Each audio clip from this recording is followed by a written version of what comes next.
Hello friend, इहादे मैं आपण मानकु देखौछे।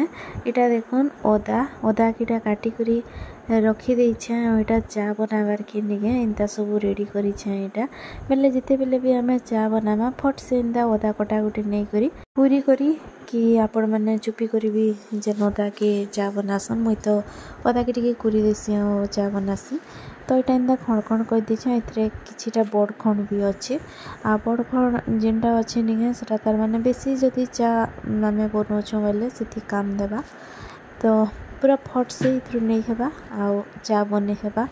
आ देखबे तो बड़ खण ओदा थिबा सेटा टिके बेसी भी लागी जासी, कम भी ही जासी। तो इंता करथिले केते सुविधा हेबा हेतिले इंता करछे। ओदा तो मार्केट रू अनुसार सेटा के फास्ट धोई दे करी फ्रिज रे रखी देथिसी। आ तार परे इंदा काटी करी रखी देथि बेले बहुत बढ़िया हेसी। आ इटा मियाडे चा बना लिए हां। चा टिके बसी के पी माई हाते। Bye bye.